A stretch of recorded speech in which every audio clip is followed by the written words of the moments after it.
তারটা কবুল হয়েছে, আর যারটা পড়ে না পড়ে থাকে তারটা কবুল হয় নাই।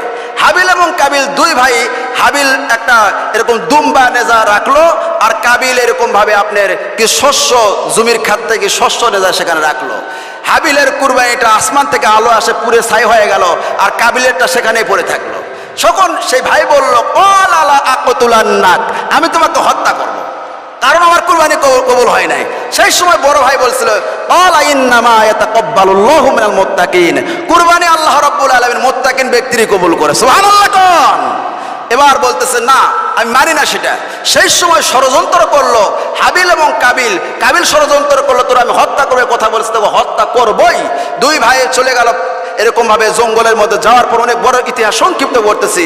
যাওয়ার পরে কাবিল ওই হাবিলকে সেখানে হত্যা করলো। হত্যা করার পরে তাফসীরের মধ্যে এসেছে 1 মাস 2 মাস নয়, 1 বছর পর্যন্ত ঘাড়ে করে নিয়ে